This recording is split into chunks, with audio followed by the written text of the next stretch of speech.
It's a pleasure to me. It's a pleasure to me to introduce Johann Heiner, who kindly agreed to talk with us about the talk entitled Nordic Myths and Stories. Johann Heiner has studied in Norwegian language and literature. He studied at the University of Oslo and is the director of Hilmar Festivalen in Norway. And Johann Heiner has also written a handful of essays concerning culture and traditions at the University of Oslo. He graduated as Cand. Phil, Master of Arts, and he studied subjects like Norwegian language and literature, Old Norse language and literature, pedagogics, historic, folklore, and folk dance. Well, without any more rambles, Johann, welcome and thank you to Tec de Monterrey. Thank you. It's very exciting for me to be here, and thank you for inviting me to come and talk. I'm very excited. So let's see if I'm able to let you see my slides as well. Here they are. I'm going to talk about Nordic myths and stories, but where is the Nordic countries? I guess you all know it's up far north in Northern Europe, and the Nordic countries contains 5 countries. If I'm talking too fast or if it's unclear, if I say something unclear, please interrupt and ask, and I'll try to be more precise and easy to understand. But you see, we have these 5 countries that's normally called the Nordic countries. I live in Norway, in the middle of Norway, and although I have lived a lot in Oslo, which is the capital of Norway as well. But I have friends all over the Nordic countries, and so it's not very many people living in each country. It's 5,000 approximately living in Norway, 5,000 in Finland, 5 million, of course, 5 million in Norway, in Finland, and 5 million in Denmark, and 10 million in Sweden, and 300,000 in Iceland. But so altogether, it's quite a lot, but each country are quite small. But before I begin, I would like you to think about what you know or think now about the Nordic countries. About the Nordic countries today and 1,000 years ago as well, because I'm going to talk about myths and stories. So I'm going to shut up for 1 minute, and you can take your own notes. What do you know or think you know about the Nordic countries?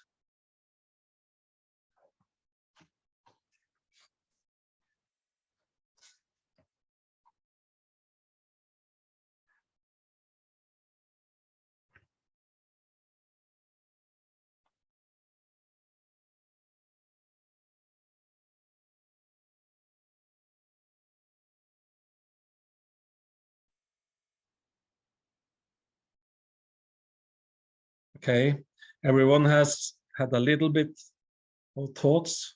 So, but before we go any further, it could be interesting to find out what is a myth and what is a story. And you all know this, I think, but it's good to have this in the back as well before we continue. But a myth could be a traditional story, especially one concerning the early history of a people or explaining a natural or social phenomenon, and typically involving supernatural beings or events. But it could also be, as we use it in our daily language, a false belief that we have about someone or something. That's the way we normally use it in our daily language, I think. But then, since the first definition of a myth says it's a traditional story, it's also interesting to think about what is a story. And you can say that it could be imaginary, or it could be real, but it tells about events, that something happens, and it's happening to someone. And it could be for entertainment, but it has also another meaning. If we study history, we study the history of what has happened, even though we need to reconstruct then as well, and who knows what really happened. It's a lot of, it could be a lot of stories about the same events, of course, but if we work scientifically with it, we should be able to agree on something, at least. So both myth and story has two different meanings. And I will not talk about story as in history here, but I will talk about both meanings of myth eventually. But we'll start with the definition 1 here. And then the next question from me to you is, what do you know or think you know about stories originating in the Nordic countries then? I'll give you some seconds to think about that as well. Please write down, what stories do you know from the Nordic countries?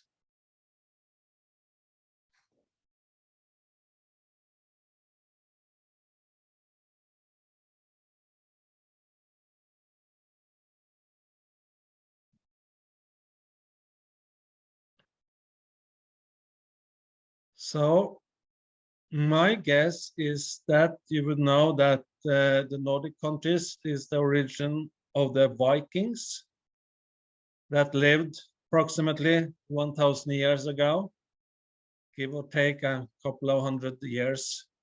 They lived around year 1000. They say the Viking period started around 750 and lasted up until 1200. And perhaps you know then about the Viking gods as well, because they are very popular nowadays with Thor and Loki, made by Marvel, and of course then streamed at Disney Plus, and they are a huge success, these stories. They are sort of put into a new universe of today, the Marvel universe, of course, that you probably know, all of you as well. So they have taken a little bit out of the old Nordic myths and incorporated that into the modern Marvel universe. That means a lot of the things that happens in those movies or series are, of course, not of Nordic origin, but actually a lot of it is as well. So it could be interesting to see a little bit about the old Nordic stories then. So people in the Viking area, they were living in a reality where it was 9 worlds. They had a lot of gods and goddesses. So Loki would be one, Thor would be another, Odin would be the chief of the gods, or Wotan as some call him. At this time, they would not have a police, but they would have law, actually.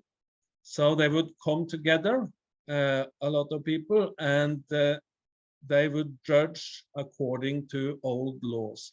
And something suggests that the laws could be as old as from 400. It's very hard to tell anything about the time before 400 because it is nothing written down.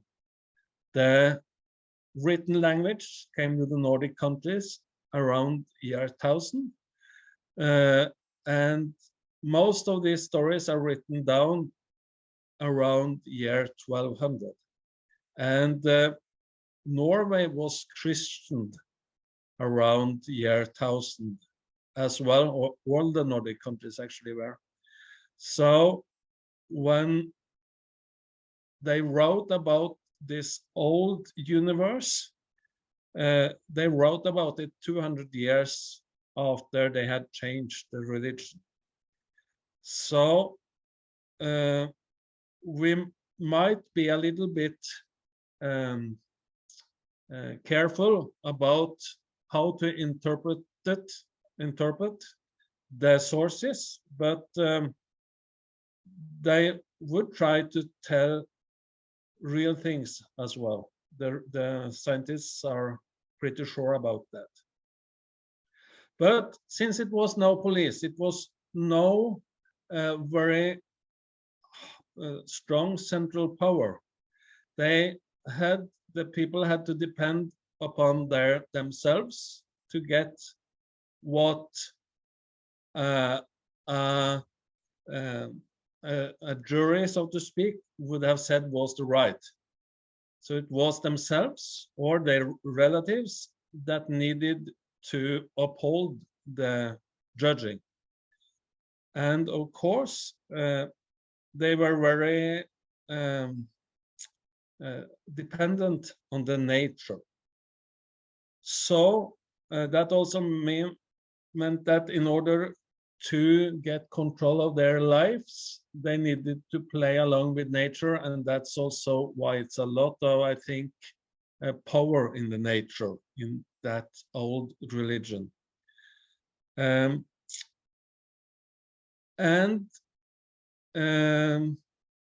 They lived much shorter than us.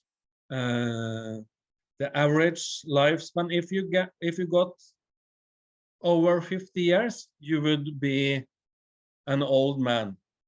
So I could, if I were living in that period of time, I would probably be dead by now. So, but what would be living would be the stories. So the mother of Saint Olaf, which he was called after he died, he was a Viking. He went out to fight when he was 12 years old, and he captured Norway as a kingdom. His mother said, "I hope you live a short life, but that you leave a lot of stories." So that means that stories would be very, very important to them. So if she wanted her son to live for a long time, and we still remember him 1,000 years after he died in 1030, Olav Digre, or Olav Haraldsson, or Saint Olaf, he has many names, then what kind of story would he like to be remembered in then? Then I would like to say a little bit about then what a story would contain of. And we have already said it, it's a number of actions, and the actions, of course, are performed by someone. So scientists has found out that we have 31 actions in the world. So of course, if I move from one place to another, I could run, I could go, I could swim, I could roll, but I would still be moving. If I kill someone, I could do it with an axe or a knife, or today with a gun, or I could strangle him, but it would still be murdering. So, but then we have 31 actions in the world. And for a story to live, we need at least 2 actions to happen. We need something to be missing. Someone has to try to find that thing, or someone has done a misdeed to someone else. And then the tension in the story then goes, how can we solve this, or how can the hero solve this? So then we already know that, of course, it's a hero here. And the Nordic or Icelandic sagas are also called hero stories, and they are very similar in sort of way from the blockbusters that you can see in the movies or at TV today that Hollywood make, because it is all actually about the hero. And the hero has opponents, but he also has, or she has, helpers, but then they are in a conflict. The hero wants something, he desires something, and that's the object. It could be world peace, it could be to find the killer, it could be revenge, a lot of things.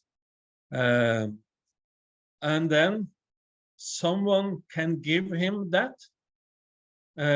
and then very often the hero himself is the receiver, but it could also be the whole world or his community or something like that. But it's not always easy to see who benefits in the end, and it's not always easy to see who gives away the object as well. So perhaps an easier way or an easier model could be this one. In my major thesis, I analyzed Norwegian folk tales, and I found that the hero, if he was a boy, he wanted to save the princess, the object, from a troll.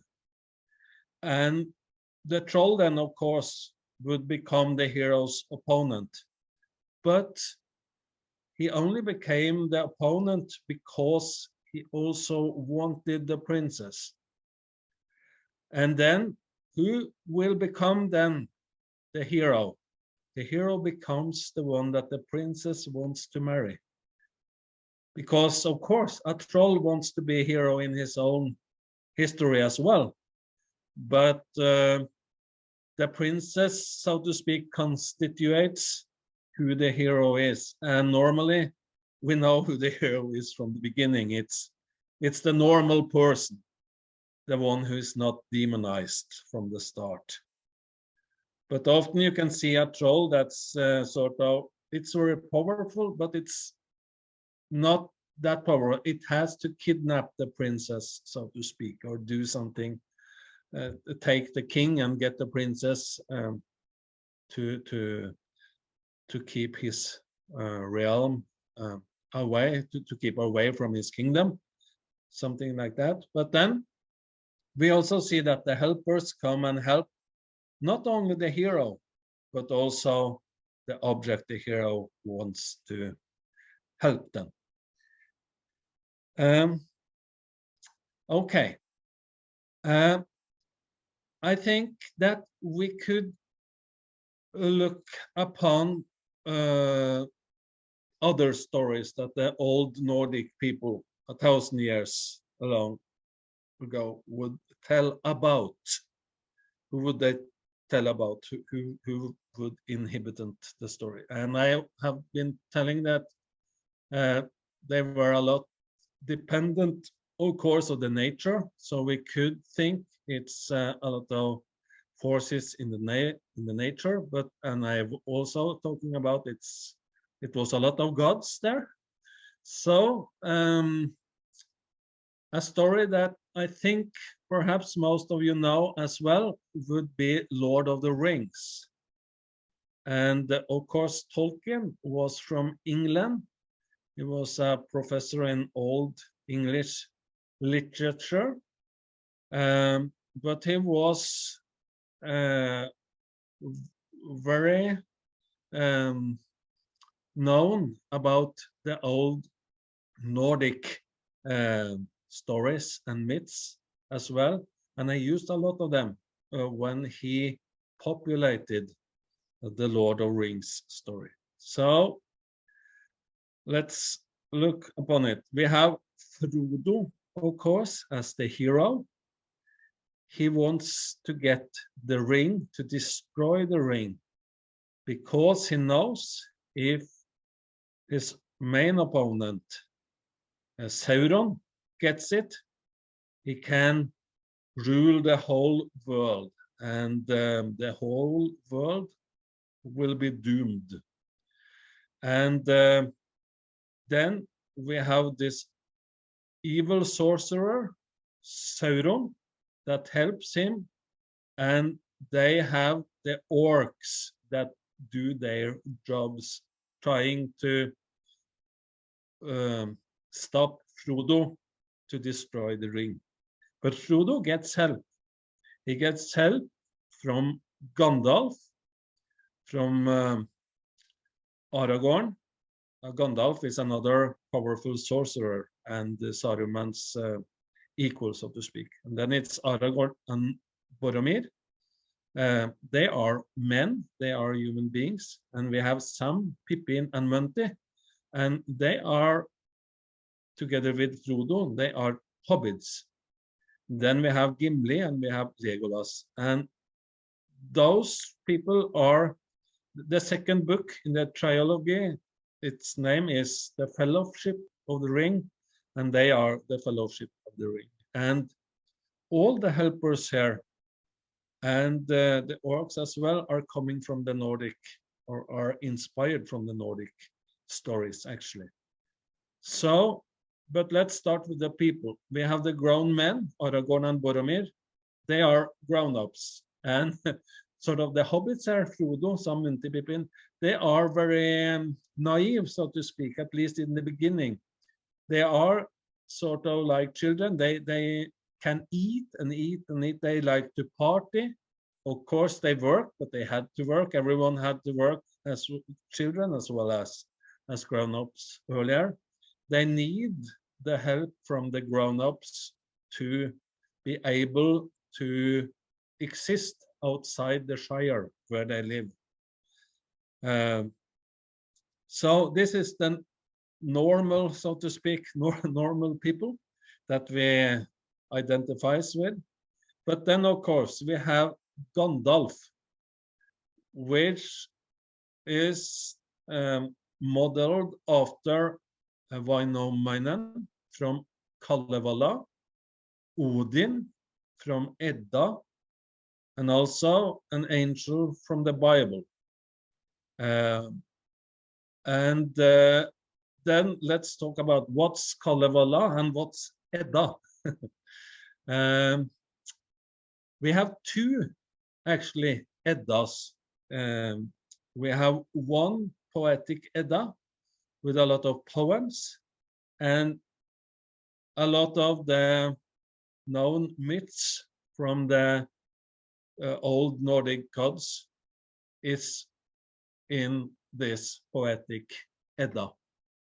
And then we have the younger Edda, and the younger Edda retells the poetic Edda, the myths, of the Poetic Edda, not all of them, and it also has a couple of others. But it's also a teaching book on how to write poetry, how to make poems like you can find in the Poetic Edda. Because even though the stories started to be written down approximately around 1200, we have poems dating back many hundreds years.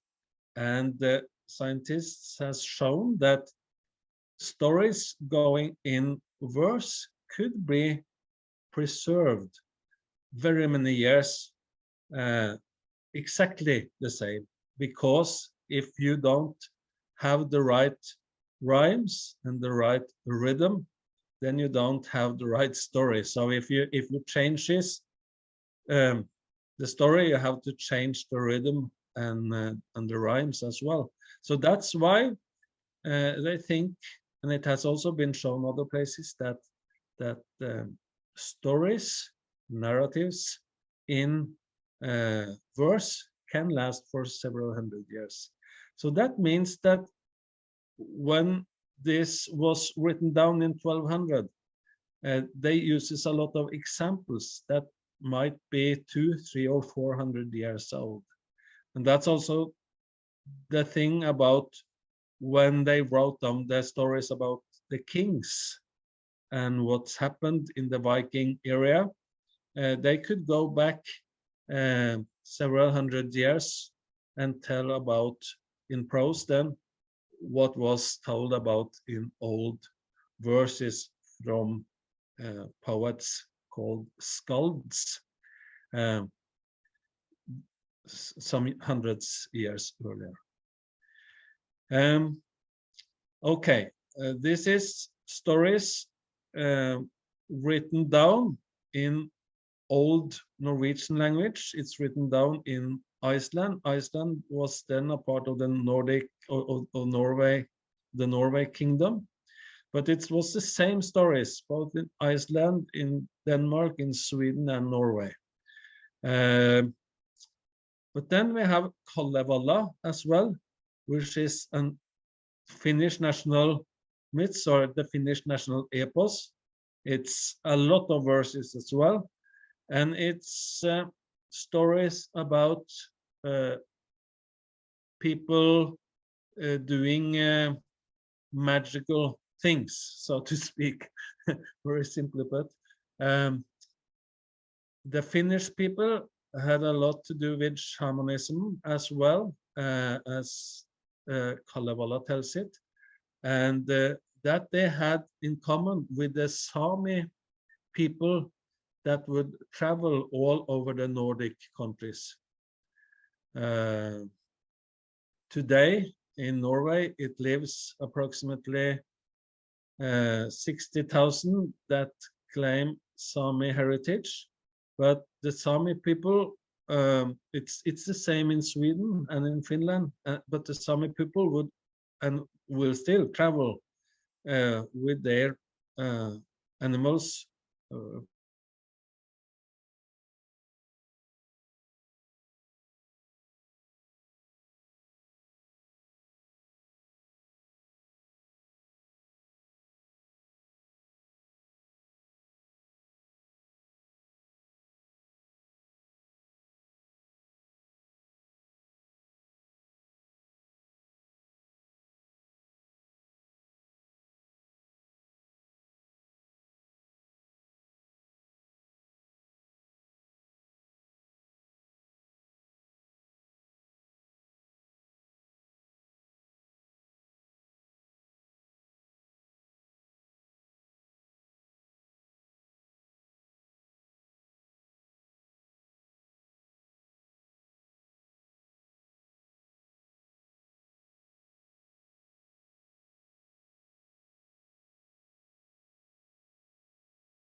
an elf. Yes, Legolas is an elf, and there are two kinds of elves. It's light elves and black elves in Edda. Even though it's the only place black elves are mentioned is in the younger Edda, actually. So perhaps that might be an influence from the Christianity. Someone thinks that it also says that we have black elves living under the earth, because in other places in Edda, it's those living under the earth is called dwarfs.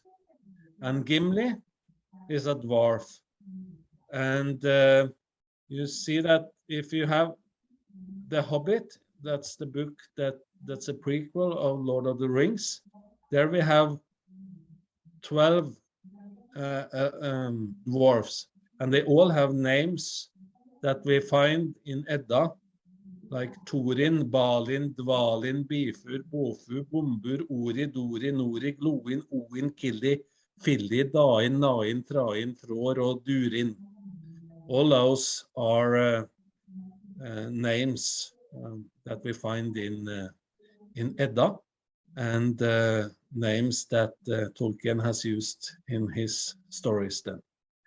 And the dwarves in Edda as well, they lived under the earth. They were mining silver and gold, and they were also forging steels, and they also, as like the elves, they would have magic powers. And a lot of the old heroes, they get their swords from the dwarves. Yeah. But then, of course, we are talking about very many years, and myths and stories change. As I said, the old Nordic religion was forcefully forbidden around the year 1000 in all the Nordic countries. But we have written statements that people would still practice a couple of hundred years afterwards as well. But of course, for a ruler, it is very important to decide what people are allowed to believe in. So, and you see now that the Rings of Power, that will premiere the 2nd of September in 4 days at Amazon. It will be the most expensive TV show of all times. And that Rings of Power is set some 1,000 years before the Lord of the Rings. And it builds, of course, upon John Ronald Reuel Tolkien's world and work.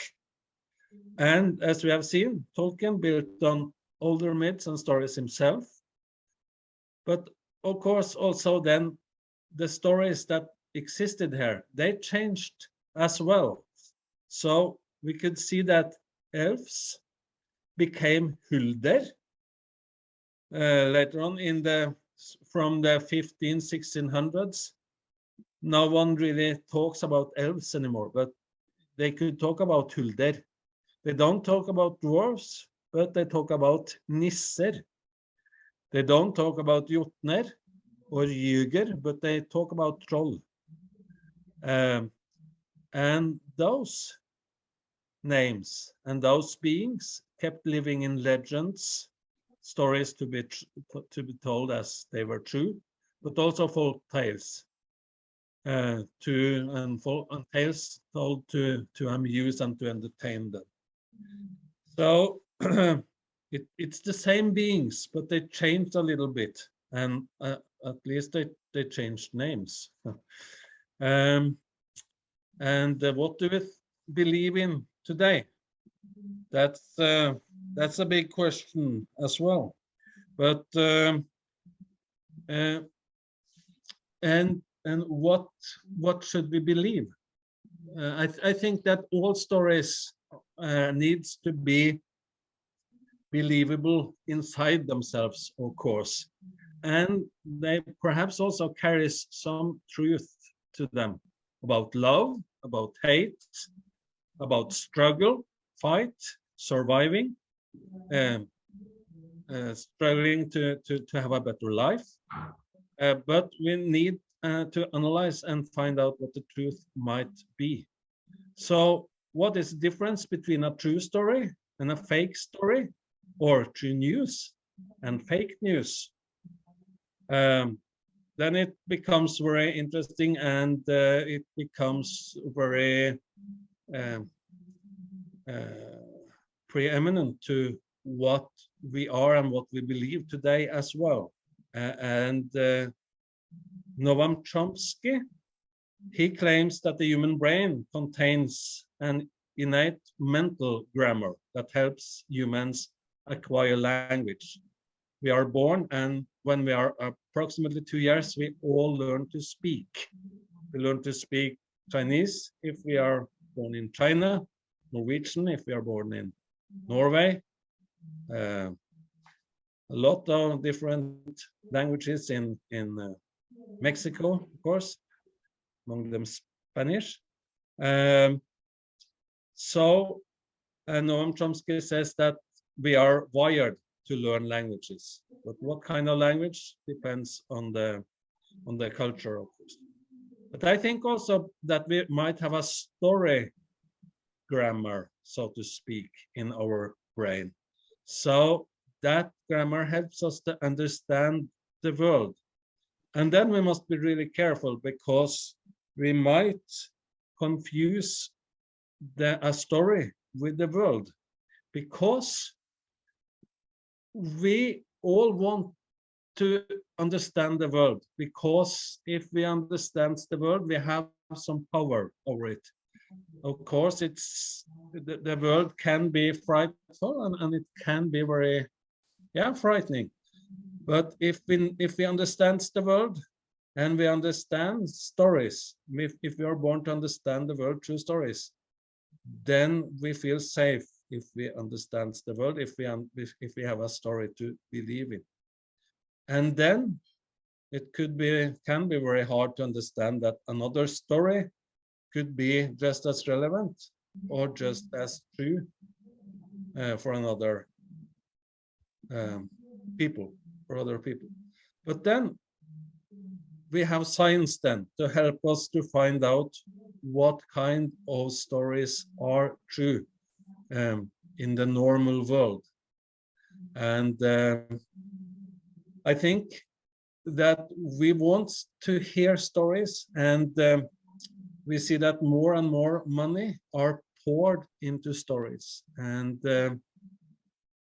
of course, 1,000 years ago, they didn't have TVs and cinemas. They told each other stories, but we see that it's the same stories being told on TV and in cinemas today.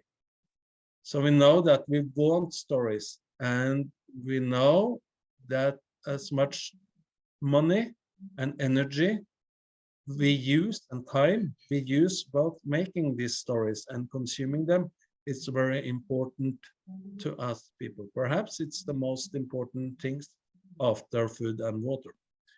And then, of course, if we are not careful and understand that, we also understand then the world around us like a story, then it can be hard to be a human being if we want to fight for our story, because we think that's the only reasonable. And if we fight, if we are in a story, of course we are the hero, and then those that are not agreeing with us has to be the enemy if they are not our helpers. And then so stories becomes a very powerful tool. Okay, I have now spoken the exact time I was supposed to speak, I think. please look me up on those. ¿Te acuerdas que hayamos comentado que si vienen, como lo hizo María la semana antepasada, si vienen 4 o 5 y ni siquiera van todos a la misma carrera, una plática mejor, pero no organizar un taller? Yes. So I'm now open to questions.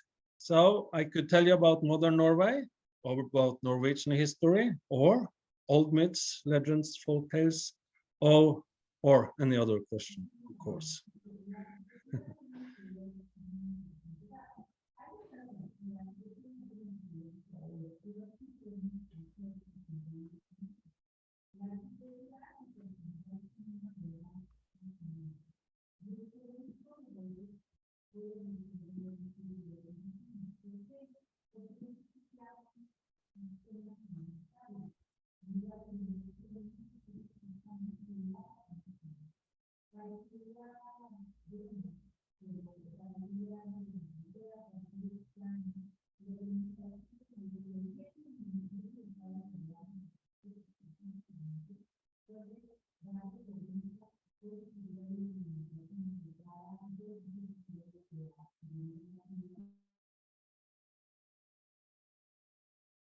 Yes, I see. I have gotten one question to talk about Norwegian history in the chat, but did someone else speak in the classroom with a question as well? Or should I just talk a little bit about Norwegian history?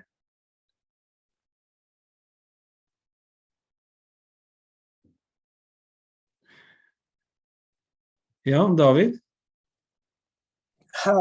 Yeah, I just wanted to ask about the relationship between the weather and the different things between Nordic mythology, just because for me it seems that it is way interlinked with the weather and the type of climate that you guys have over there, or they have over there, compared to other mythological like cultures.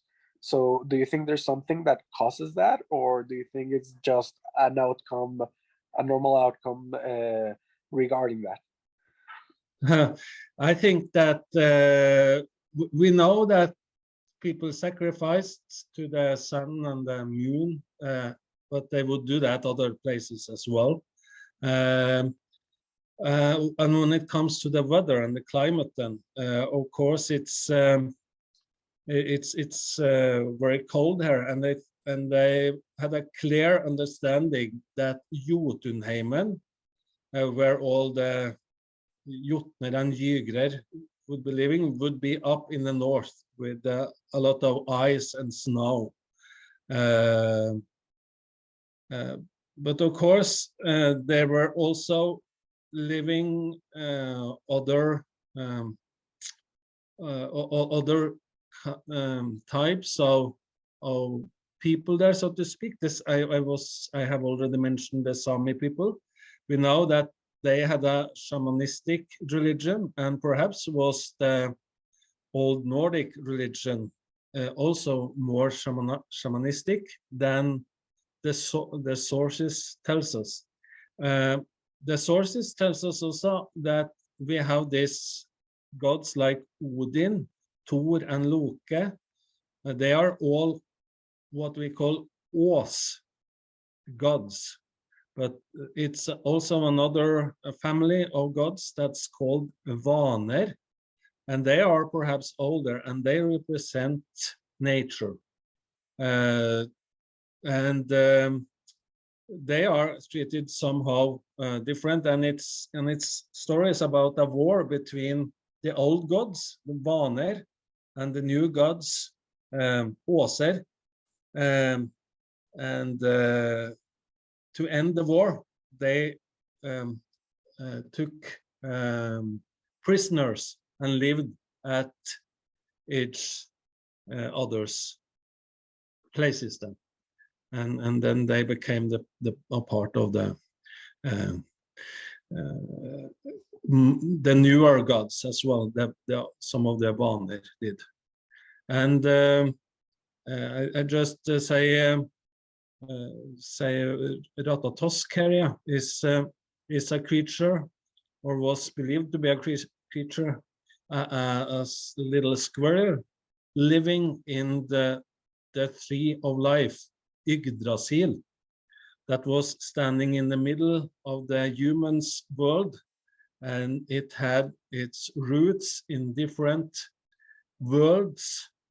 And in the bottom of Yggdrasil, the tree of life, there were the three Norner, the three goddesses for faith, and their name was past, present, and the things to come.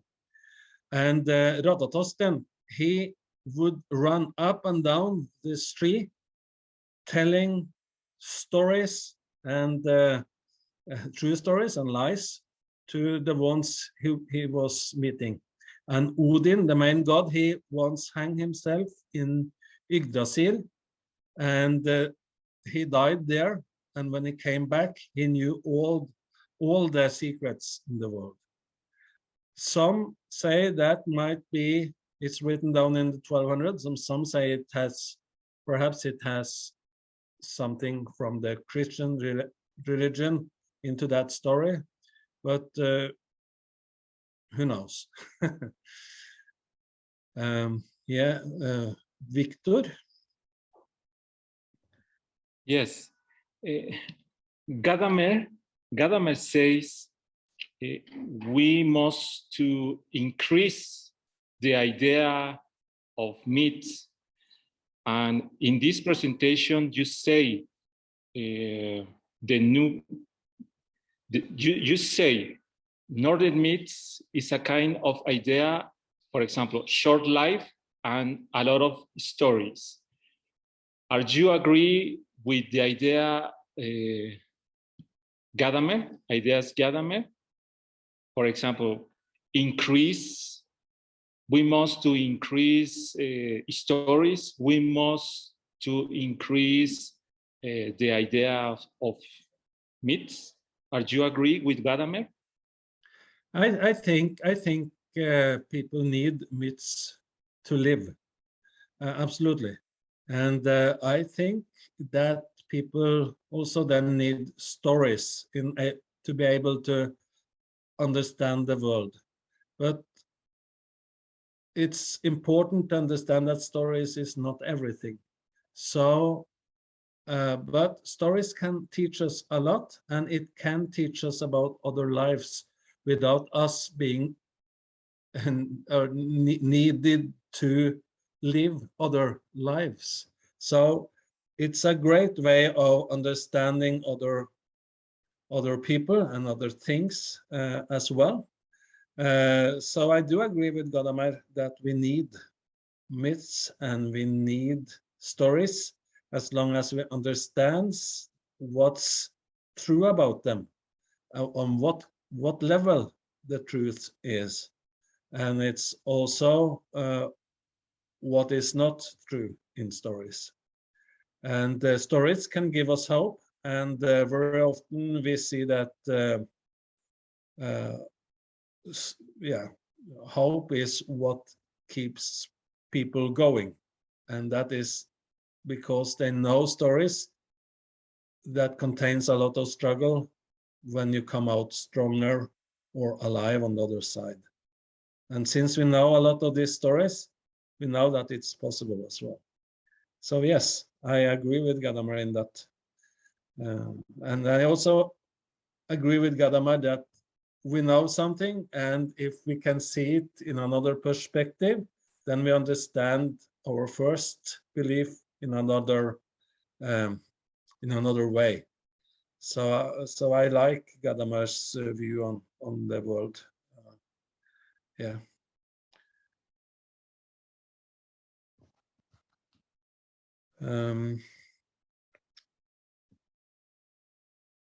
Yes.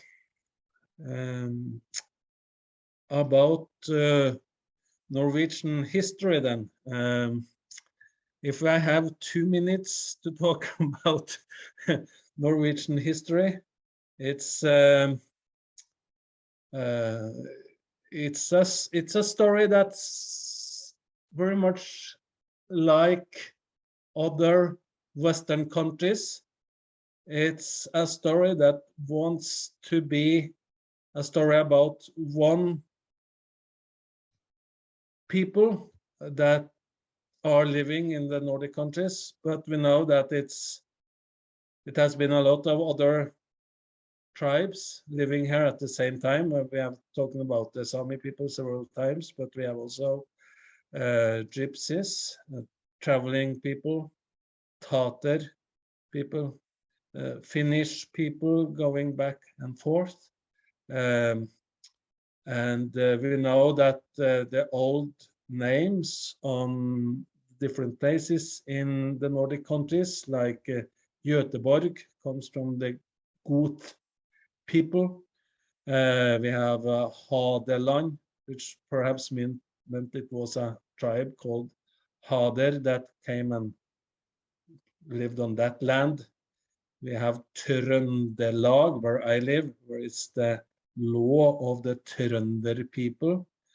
So it's a lot of people coming together, living in the same place, struggling to tell their own and only true story.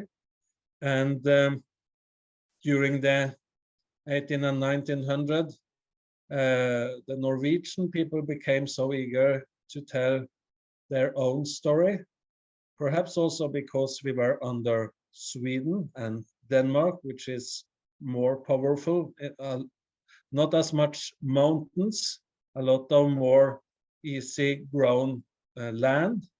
So we were ruled by both the Danish and the Swedish people, and then it became very important for Norwegians to suppress the Sami people and other people. It's now a commission put down by the state that's going to, that's called the Truth and Reconciliation Commission, that are looking upon all those suppressing tactics that were used by the state during the late 1800s and 1900s. We were occupied by the Nazis during Second World War, and now we are very lucky because we are a very rich country. It's not very much difference between the income for people. We are one of the countries that has the least difference between upper and underclass, even though it's still a big difference. And we are the most democratic land in the world, and it's also one of the most happy countries in the world now. So we are very fortunate to be living here in these times. Yeah, that's that was Norwegian history in 4 minutes. It's a lot of lying and some truth. Yeah. I guess that's our time is up. It was very nice being here, talking to you. So yeah, take care.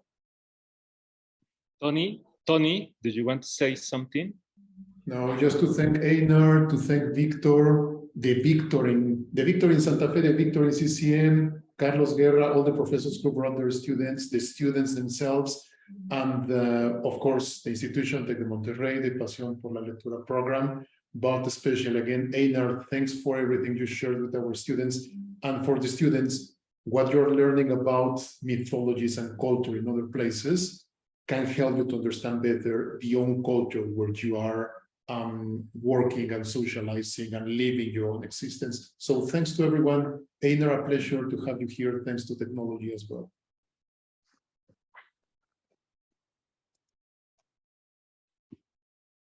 Thanks to everyone. Thanks. Thanks Okay. a lot. See you soon.